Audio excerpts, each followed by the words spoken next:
folks. During the day, he's William Bendix, the movie star. But every Sunday night for the last 52 weeks, he's been the star of The Life of Riley. Now, we're going to hear a few words from this one-year-old radio star. Say something, Bill. Da-da. Goo-goo, da-da. The American Meat Institute presents The Life of Riley with William Bendix as Riley.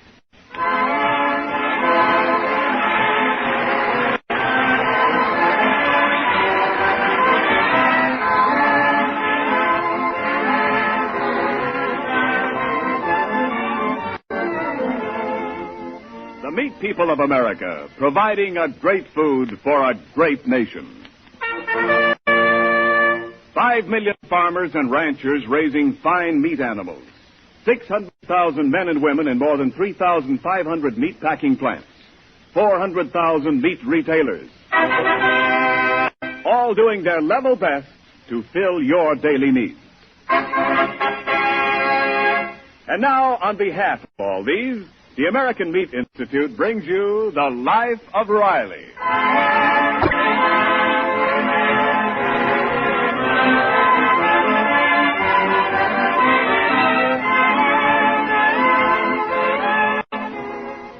Like most fathers, Chester A. Riley, California war worker, is full of pride in his son Junior, and never seems to learn that pride goeth before a fall.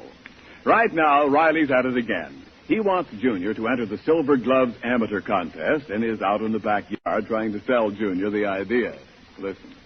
But, Pop, I don't think I box good enough to be in the Silver Gloves contest. Oh, don't be so modest, Junior. Let me be the one who's modest. With the benefit of my training, you can't possibly lose. And don't forget, you'll be wearing the colors of the BPLA. The BPLA, Pop? Well, sure, my club, the Brooklyn Patriots of Los Angeles. All the social and athletic clubs are entering some kid. It's for charity. And the BPLA is counting on you. Yeah, and the referee will be counting over me. No, he won't, Junior. I happen to know the referee, Muggsy Donovan, personal. And, Junior, he can't count up to 10. Besides, I'm your manager, your trainer, your sparring partner, and your father. And all four of us say you can't lose. But, Pop... And another thing, Junior. Boxers are very popular, especially with girls of the opposite sex. They are, Pop? Girls like men who can protect them. A man who can fight as a knight in shining armor. A regular Sir Gallagher or Punchalot.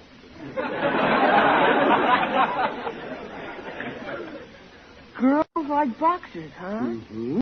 Okay, Pop, I'm entering the bout. Atta boy. Now, come on, we'll start your training right away. First, I'm going to show you a tricky uppercut. I call it my Sunday punch. Why, Pop? Well, when I hit a fellow with this punch, he always lands on his weekend.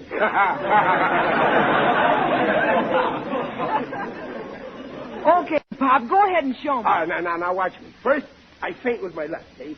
Then with my right, I bring up a haymaker like this. Where are you, Junior? Over here, behind you. Oh. Listen, Pop, can't the other fella hit you when your legs are all tangled up like that? Well, sure, I'm wide open for a right hook, but if he tries it, I'll block it with my jaw. See? Now, you try it on me. Look, I'll get down on my knees so I'm more your size. Go ahead. Gosh, I don't want to hurt you. I just figured that I'm your sparring partner as well as your trainer. Forget I'm your father. Don't worry, I'll duck. Come on, let me have the old 1-2. Come on. Well, okay. 1, 2. Gosh, Pop, it worked. Oh, yeah. Well, you see, your trainer was so busy watching your styles that your sparring partner forgot to duck. And I think your father is getting a black eye.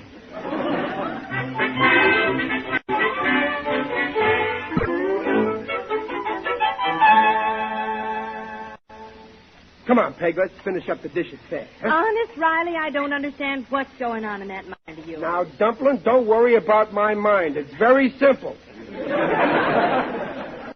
First, you invite Junior to hit you in the eye, and then as a reward, you do these dishes for him. Well, I don't want Junior to do no more dishes for a while. Dishwater's liable to soften up his hands. Hasn't done much for me.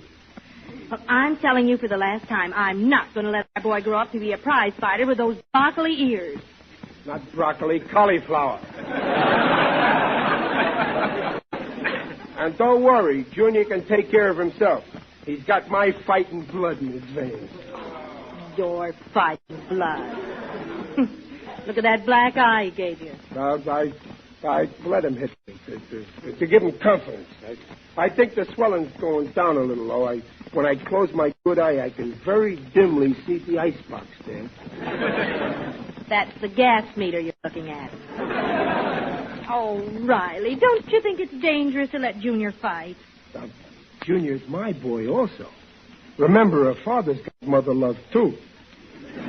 Why, with me training Junior, nobody's going to lay a glove on him. It's like I was saying to Jim Gillis. So that's it. You and that Jim Gillis have been boasting to each other again. Now, Peg, listen. And you said that Junior was a better fighter than Gillis's boy, Egbert. I did not. This time you got me all wrong. It was Gillis that said Egbert was a better fighter than Junior. Oh, the idea. Two grown men getting two little boys to fight each other. Well, in the first place, it ain't fighting, it's boxing. What's the difference? Well, boxing's more gentlemanly. When you knock the guy's teeth out, you wear gloves. Well, And in the second place, Egbert don't figure in this at all anyway, because only Junior is representing the BPLA. Boy, is Gillis going to be jealous when he hears about it. Pop, I finished my homework. Let's go and enter me in the box. Okay, Sonny. Peg, we're going down to see the boxing promoter, Rosinface Moore. Rosinface is managing the tournament. Oh, I give up. Now, Riley, look, promise me one thing. Yeah. Arrange it so that the boy who fights Junior won't hit him. Oh, sure. Come on, champ.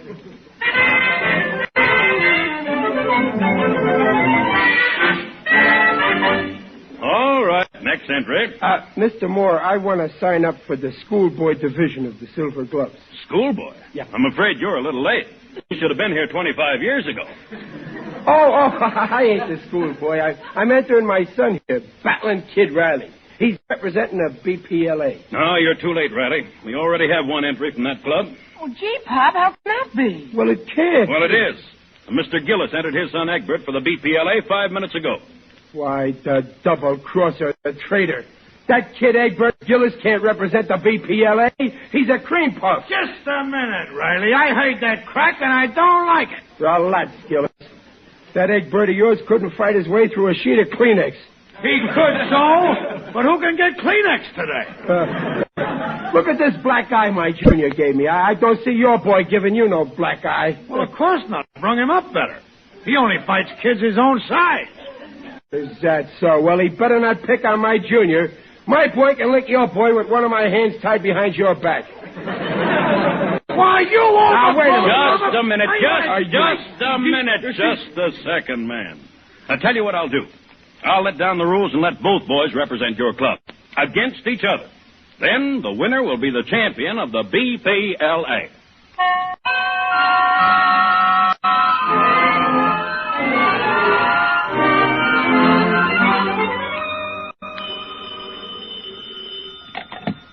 Hello? Oh, hello, Pointy. Well, sure, I think Junior will win. What? Oh, okay, Pointy. Thanks for tipping me off. So long. Peg, guess what? Guess what? I just heard that Jim Gillis is having his kid trained by Slug Malloy, ex-welterweight champion of the Santa Monica Pier. Professional?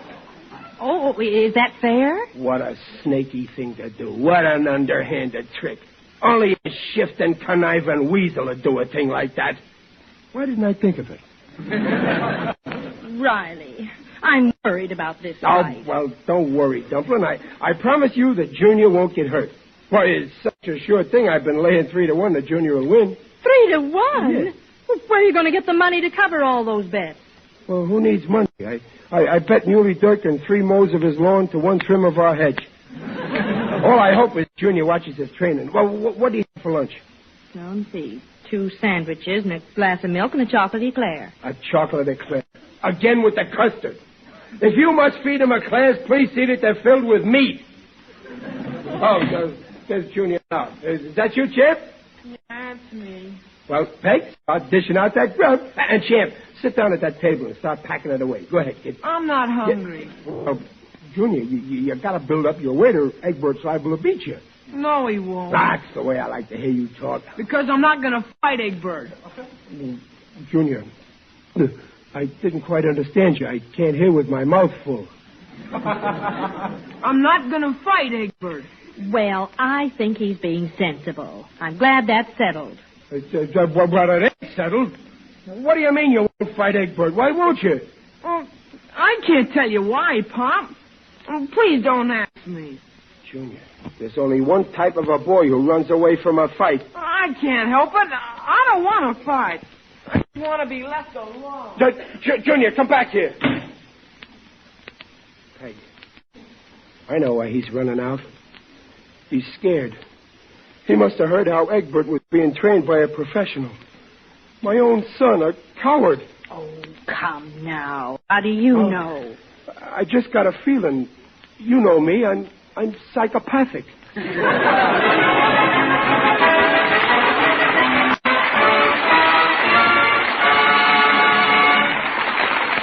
Well, Riley seems to have lost the first round in his fight to make Junior a Silver Glove champ. Round 2 follows in just a moment. But in the meantime, this is Ken Niles speaking for Meat. Let me tell you what Mrs. Niles did for me at dinner last night, Saturday night. I sat down hungry. Yes, even radio announcers get that way. Hungry as a bear. Well, in she comes with a deep-covered dish, hot as a firecracker. First, I get a friendly fragrance, and then I take off the lid. Inside it's brown and warm. Chunks of good lean beef in a steaming liquid. Fluffy islands of dumplings. Carrots, onions, potatoes. I lift off a dumpling, and then I take the biggest ladle we have in the house, scoop, fill, lift, and serve. In that homey mixture on my plate are meat, vegetables, dumplings, and all. The name of that mealtime masterpiece is beef stew. Bubbling, bonny beef stew. And Mrs. Niles said, honey, it took only about a pound of stew meat to build that stew. It only cost me 2 red points out of the 100 the two of us have this month. Well, ladies, that all goes to show there are still a lot of ways to keep meat on the table, even in these days of tighter rationing.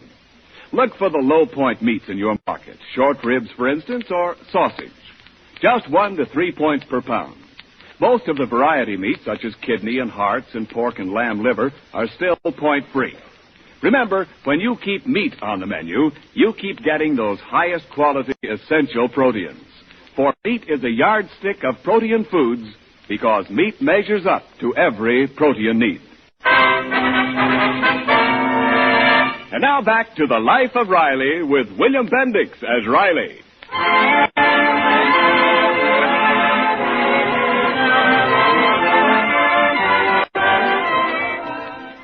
It's round 2 of Riley's struggle to persuade his son to meet young Egbert Gillis in the Silver Gloves boxing tournament tonight. Junior's last-minute refusal to fight left Riley down, but not quite out. I guess I should never have depended on Junior. I guess I'm just a big dope. Well, you might have the courtesy to deny it. Why should I? You got yourself into this. Now take the consequences. Yeah. I can just see myself paying off the bet I made with Ike Shanahan, the barber. What? You made a bet with the barber, too? Yeah. If Junior wins, Ike's got to give me a 6-month supply of haircuts. 3 haircuts. If Junior loses, I got to cut my own hair and stand in the window of Ike's barber shop with a sign around my neck which says, let Ike cut your hair or someday you look like this.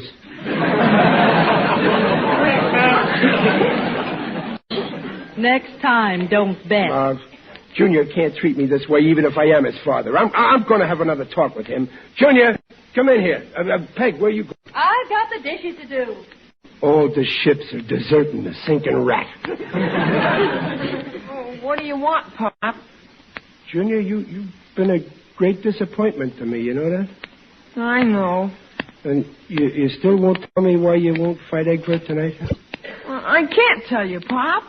Well, you don't have to, because I know why. You do? Sure, you're just afraid to spoil your good looks. But you shouldn't be, Junior. I'm the one who should be afraid, because after all, you got 'em from me.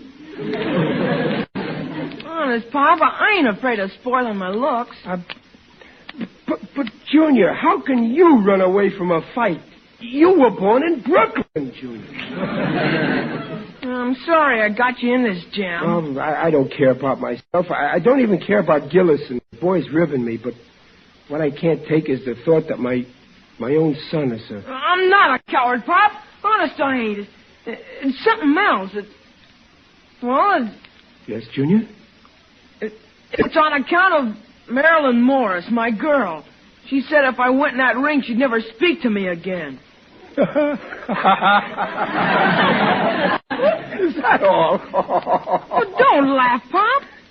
You don't know what it means to be in love. You'd better not let your mother hear that. I know plenty about love, and it's just like General Sherman said, love is war.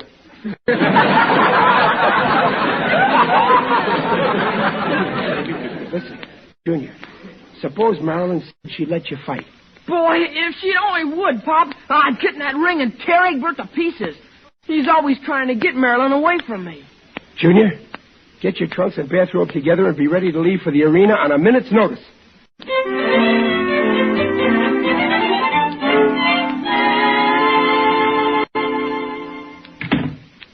Sit down, Mr. Riley, won't you? Oh, thanks, Marilyn. Now, you sit down, too, huh? Now, what did you want to see me about, Mr. Riley? Well? Well? Well,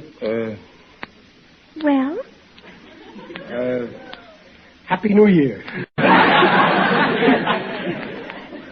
Thank you. Same to you. Same to you, too. Well, Marilyn, I believe in coming right to the point. I'm here on a sort of a peace mission. You gotta let Junior fight tonight. Oh, I'm sorry, but I don't approve of fighting. But, Marilyn, fighting builds a boy up. It makes a He-Man out of him. And girls like He-Men. Look at Van Johnson. Look at Frank Sinatra. Oh, no, look back at Van Johnson. Well, maybe that's so, but I just don't want Junior's ears to look like Brussels sprouts. Cauliflower. Mr. Riley, you may as well know now as later. I'm planning to make Junior my husband. You are, huh? Well, in that case, I'll have to double his 50-cent allowance. Oh, we won't get married for a little while. Oh. We're thinking of June 9th, 1956. Well, if you're going to marry him, you should let him box, because boxing prepares a man for married life. I mean, if Junior learns now how to take it on the chin, when he's married and older, he can take it on both of his chins. So, what do you say? Let Junior fight, huh? Oh, Junior's perfectly free to do what he wants. All I said was if he fights, I'll never speak to him again. You called that freedom? Marilyn, are you sure you were never married before? Why, Mr. Riley. Oh, I was only kidding. Listen, Marilyn. Marilyn, if you don't let Junior fight tonight and he loses by default, Junior won't have no self-respect. And when a woman makes a man lose his self-respect, he can never forgive her. Oh, I never looked at it like that. I wouldn't want Junior to... Mr. Riley, I've changed my mind. Oh, that's great. It's my duty to see that Junior wins. Oh, don't worry. I think he'll win. I know he'll win. Oh, you're a swell kid, Marilyn. And it's okay for you to marry Junior. I'm hereby giving you his hand. The one with the paycheck in it.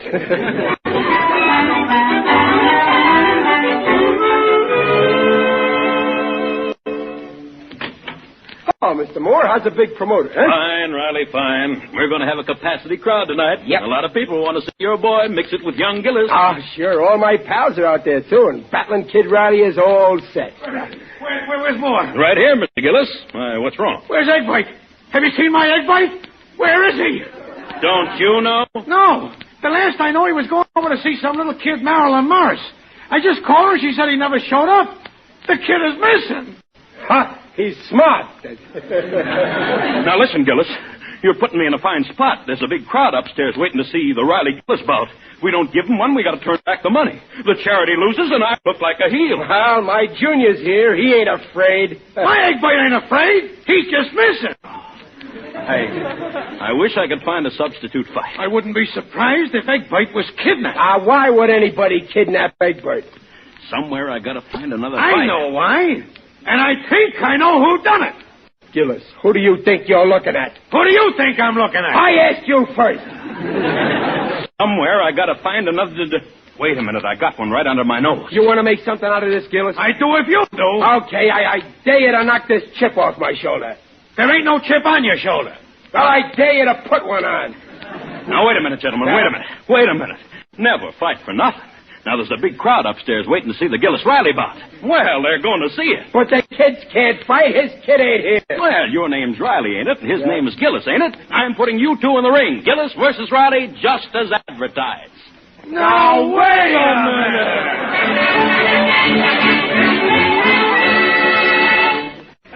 Lie quiet on this table, Pop, so I can rub you down. You ain't nervous, are you, Pop? Who, me? No. If you notice me shaking, I'm just loosening up my muscles. Why don't we get going?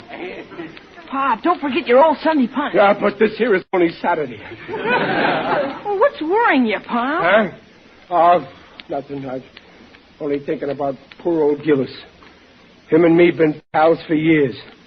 Now I gotta go upstairs and punch him all over the ring. I hope. Okay, Riley, let's go. Now? Yeah, that crowd won't wait much longer. Come on, let's get into the ring. Okay, I'm ready. Well, don't be so nervous. I ain't nervous. Wait, where's my gloves? They're tied to your hands. Where's my hands? Never mind, I won't need them. Let's go.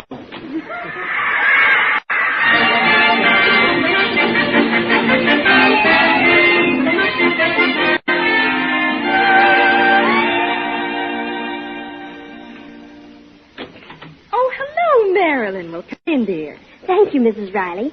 May I hear the fights on your radio? They won't let me listen at home. Why, yes. Come into the living room. But I thought you didn't like boxing, Marilyn. I don't, but I just want to hear them announce that Junior wins by default. Well, how do you know he'll win by default? You'll see. Well, I'll tune the radio in. And now, folks, it's time for the main bout. Gillis versus Riley. This is the fight we've been waiting for, folks. They'll have a long wait. Oh, listen, something's happened. And now the two contestants are climbing into the ring. Here's Riley, and here's Gillis. I don't understand it. Egbert can't be there. Official weights of the two contestants. Gillis, 180 pounds. What? And Riley weighs in at 195. 100. What's happened to Junior? They're getting a big cheer, folks. After all, they stepped in at the last moment to take the place of their son, Junior Riley and Egbert Gillis. Oh, Marilyn, it's not Junior and Egbert. It's my husband and Mr. Gillis. The men are fighting each other. I knew it couldn't be Egbert because I locked him in our cellar. You did what? So Junior could win by default. Well, there's the gong. The fight is on. Now, if they'll only come out of their corners. Now they're up off their stools. They rush each other and... Oh, they miss each other and land on the ropes. This is the battle of the century. These bums couldn't hit each other in 100 years. Oh, gee, this is dreadful. Now the referee pulls them back in the center. Now they spar. Go, Riley, let's go with a haymaker, and wham! The referee is down. The referee is up again. Now he's down again. It was Gillis got him that time.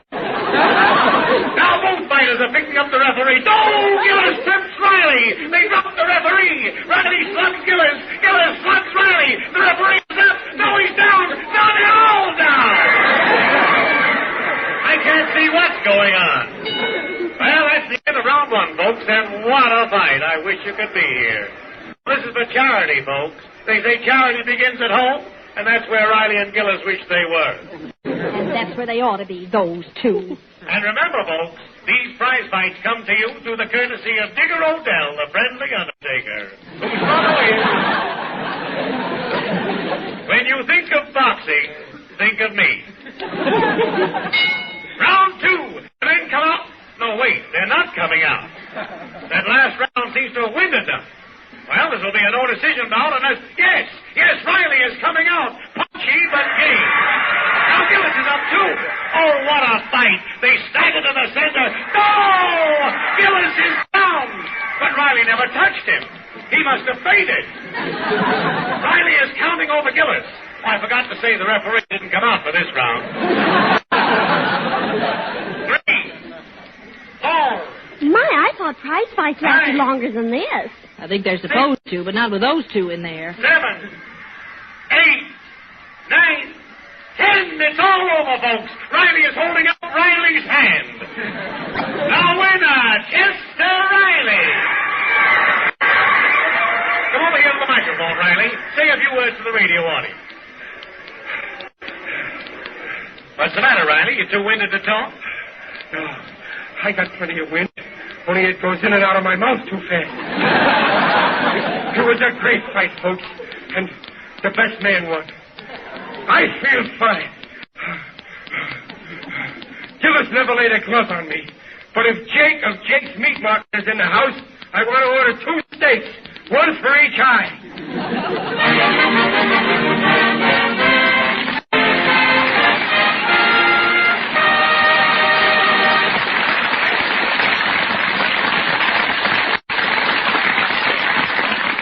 The Rileys will be back in just a moment. Well, this is about the time of year when most folks get hungry for a good sausage breakfast. Not just on Sunday, but now and then throughout the week. Well, as long as pork sausage takes only 2 or 3 points a pound, I say let's have it. And if you want to stretch the sausage out a little, you can make mine with cottage fried potatoes on the side and some good cream gravy. Or give me my breakfast sausage pieced out with scrambled eggs or crisp fried mush. Or some nice red apple slices browned in the drippings. But give me sausage. Mm-hmm. And while I'm talking about it, I'll add that the tasty lean in that sausage has the right kind of proteins, the kind that everyone, old or young, needs to build and rebuild tissues. All meat has these proteins of highest quality. Meat is a yardstick of protein foods because meat measures up to every protein need. All these nutritional statements made about meat are accepted by the Council on Foods and Nutrition of the American Medical Association.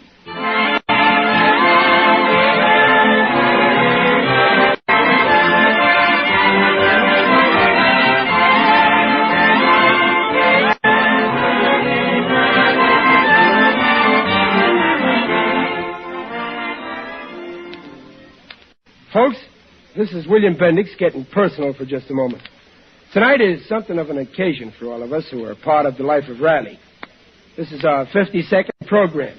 And even with Riley's arithmetic, that makes us 1 year old.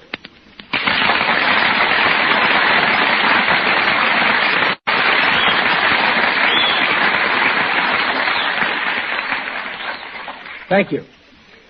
For a year now, I've wanted to pay public tribute to the fine actors who comprise our regular cast. First, Riley's wife, Dumplin, played by a very, very pretty gal, Paula Winslow. Oh, Bill Bendix.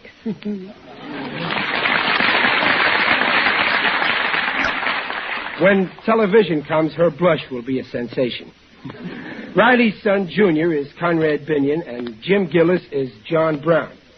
Not heard in tonight's story are Riley's daughter, Babs, who is Sharon Douglas, Waldo Binney, played by Dink Trout, Digger Odell, the merry undertaker, played also by John Brown, and, of course, our announcer, Ken Meat is a yardstick of protein foods, Niles.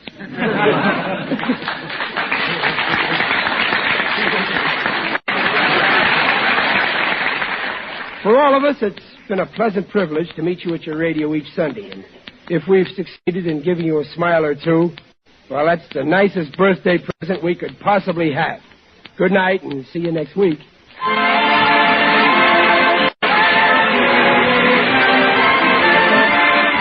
Follow The Life of Riley, presented by the American Meat Institute, next week at this same time. William Bendix plays Riley by arrangement with Hal Roach. The Life of Riley is written by Ashmead Scott, Alan Lipscott, and Reuben Shipp. It is directed by Don Bernard, with music by Lou Kozloff. Our engineer is Thor LaCroix. This is Ken Niles saying, see you next week.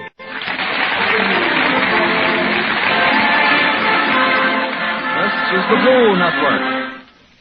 7:30 at KECA, Los Angeles.